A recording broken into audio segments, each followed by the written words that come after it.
India से बहुत बड़ी खबर आई है। इस हवाले से बीवी शायद थोड़ा सा पढ़ी लिखी थी और पबजी खेलना जानती थी। एक सचिन नामी शख्स के साथ जब पबजी पे राब्ता होता है फिर एक दूसरे को प्यार हो जाता है। अब उस खातून ने बड़ा कदम उठाया और उसके बाद वो इंडिया चली गई। अस्सलाम वालेकुम, आप टीवी से मैं हूं फैसल खान सूरी। होशियार, खबरदार, आपकी बीवी भी कहीं ऐसा तो नहीं कि पबजी खेलती है और चंद दिनों के बाद या चंद माह के बाद या चंद सालों के बाद आपको मालूम पड़े कि आपकी बीवी इंडिया जा चुकी है और किसी को वो प्यार करती थी।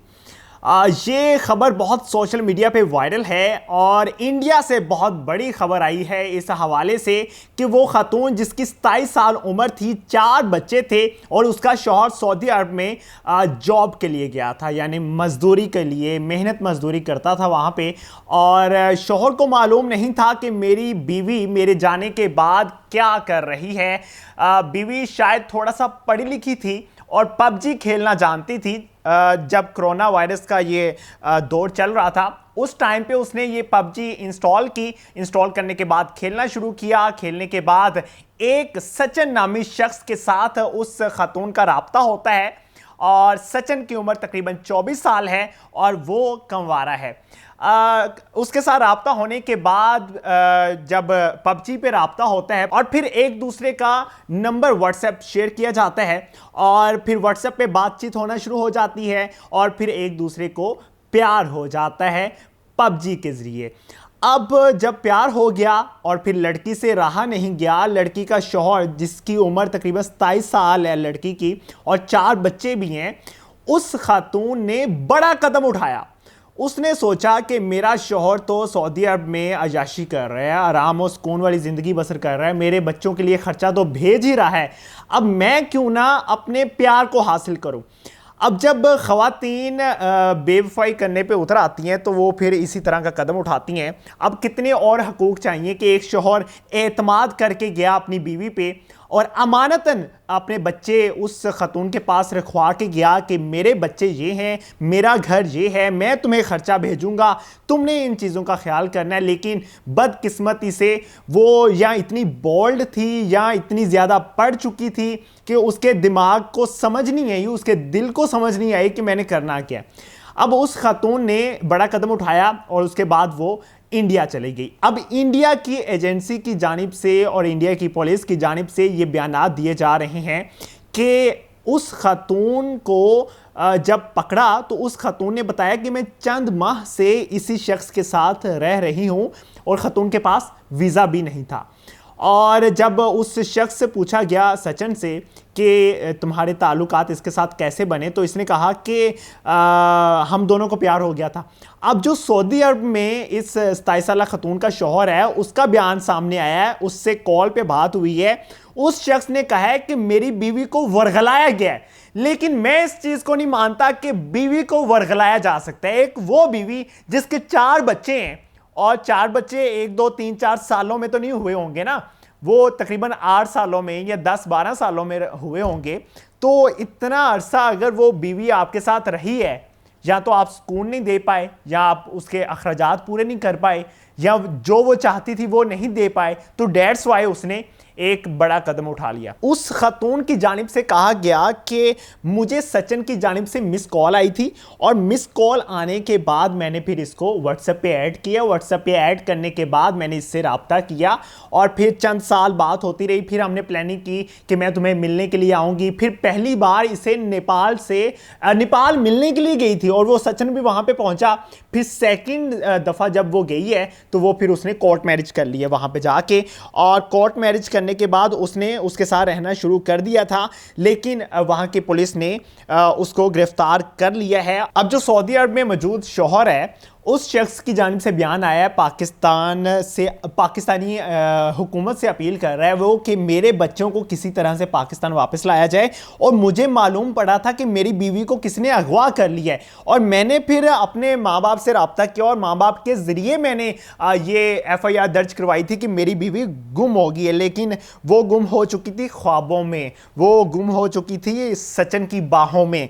अब पाकिस्तानी खातून मोहब्बत में कैसे गिरफ्तार हुई और इंडिया कैसे पहुंची, ये सब कुछ तो मैंने आपको बता दिया। अब जब मीडिया ने उससे सवाल किया कि क्या आप वापस जाना चाहती हैं, तो उस खातून की जानिब से कहा गया कि मैं वापस नहीं जाना चाहती। सेम वैसे ही है जैसे दुआ जहरा लाहौर आई थी कराची से और उसने कहा कि मैं अपने पेरेंट्स के पास नहीं जाना चाहती। अब इस लड़की ने भी यही बयान दिया है कि मैं सचिन से बहुत ज्यादा प्यार करती हूं, मैं सचिन के बगैर नहीं रह सकती, मैं सचिन के बगैर रहूंगी तो मर जाऊंगी, मैं नहीं जाऊंगी पाकिस्तान वापस। जैसे एक फिल्म बनी थी कि मैं पंजाब नहीं जाऊंगी, इसी तरह इस खतून ने भी कहा है कि मैं पाकिस्तान नहीं जाऊंगी, मैं सब कुछ छोड़ के आ चुकी हूं और जो मेरा शौहर उदास है मेरे बगैर या बच्चों के बगैर, तो वो अपनी उदासी खुद ही दूर कर ले, वहां बैठा है तो व्यू कर ले इस तरह से। अब इंडियन शहरी सचिन का भी यही कहना है कि वो खतून से बहुत ज्यादा प्यार करते हैं। उन्होंने इंडियन हुकूमत से गुजारिश करते हुए कहा है कि हुकूमत से हमारी बस यही दरख्वास्त है कि वो हमारी शादी करवा दें। और इसी तरह से ज़हीर ने भी कहा था कि भाई ज़हीर बहुत बार हुकूमत से अपील कर चुका था कि भाई मैं बहुत प्यार करता हूँ, दुआ मुझसे बहुत प्यार करती है, लेकिन जब जैसी दुआ पहुँची कराची तो उसको अपने अम्मा अब्बा से दोबारा से प्यार हो गया। अब इसी तरह से ये खतून वापस पाकिस्तान आएगी तो ये कहेगी कि मुझे इंजेक्शन लगाए जाते थे और मुझे वो इंजेक्शन लगाए जाते थे जो भैंसों को लगाए जाते थे, इसलिए वर्गला के। अब भाई ये सोचने की बात है कि अब एक लड़की जिसकी उम्र भी 27 साल है, जो बालिग भी है, और फिर उसके बाद अगर फिर ये कहा जाए कि वर्गलाया गया या कहा जाए कि उससे ज़बरदस्ती की गई, how can is it possible कि आप किसी के कुछ समझदार भी है, आप उसका ब्रेन वॉश इतनी आसानी से कर दें। और फिर इतना लंबा रिलेशन रहा और फिर उसके बाद उन्होंने इजहार किया कि हम दोनों शादी कर लेते हैं, मेरा शौहर चूँकि सऊदी अरब में है। तो खैर पुलिस के मुताबिक खतून के चारों बच्चे नाबालिग हैं और कम उम्र हैं। चूंकि ये मामला गैर मुल्की शहरियों से मुतल्लिका है, इसलिए इसकी तफसीलात मरकजी सिक्योरिटी एजेंसियों को भी भेज दी गई है। अच्छा, बहुत से लोगों के जहनों में ये सवालात चल रहे होंगे कि ये इंडिया कैसे चलेगी बगैर वीज़े के। तो वाज़िया रहे कि इंडियन और नेपाली शहरियों को एक दूसरे के मुल्क जाने के लिए वीज़े की ज़रूरत नहीं पड़ती। डेट्स वाई वो अबूर कर गई है सरहद को। और दूसरा ये कि इनके पास कोई एक सरकारी शनाख्ती card, driving licence, passport, voting card या उधार कार्ड इंडिया में चलता है, अगर वो हो उसके पास अवेलेबल हो तो वो बासानी वहाँ पे जा सकते हैं, एक दूसरे की सरहद क्रॉस कर सकते हैं। और India Nepal border check point पर पैदल आने जाने वालों की चेकिंग भी नहीं होती और इसीलिए सीमा और सचिन के लिए बच्चों समेत इस चेक पॉइंट से गुजर जाना बहुत आसान था।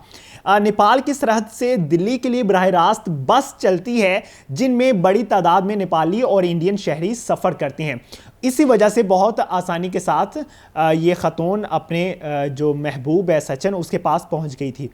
अब इंडियन पुलिस को पाकिस्तानी खतून की मौजूदगी की इतला कैसे हुई थी, ये भी बहुत अहम पॉइंट है। मैं आपको बताता हूँ कि ये इस तरह से हुआ था कि दिल्ली के नवाही इलाके जब ये पहुंची तो सचिन और पाकिस्तानी खतून अपने बच्चों के साथ एक किराए के मकान में रह रहे थे और पुलिस ने बताया कि सीमा की मौजूदगी के बारे में उस वक्त खबर मिली जब उन्होंने शादी करने के लिए अपना सर्टिफिकेट बनाने की गर्ज से किसी एजेंट से राब्ता किया था। अब ये बहुत से लोग कंफ्यूज थे कि भाई ये खबर है क्या, किस तरह से ये लड़की इंडिया पहुंच सकती। तो मैंने आपको तफसील से बता दिया कि ये मामला थे और किस तरह से ये पकड़ी गई। उसकी वजह ये थी कि इन्होंने सर्टिफिकेट बनाने के लिए एजेंट से राब्ता किया था। अब वो जो एजेंट था वो जो होता है पुलिस का मोकबर कहते हैं या कह लो कि वो जो रिपोर्ट देता है पुलिस को, तो वो उसने रिपोर्ट दी पुलिस को। वो एजेंट नहीं था बल्कि मोकबर था उसका, पुलिस का।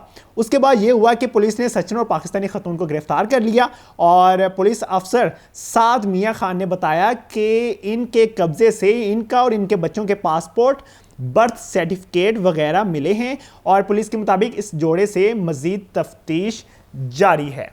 ले जी, अब इस हवाले से जो भी अपडेट्स आएंगी मैं इंशाल्लाह आपको ज़रूर आगाह करूँगा। इसी के साथ इजाज़त दीजिए।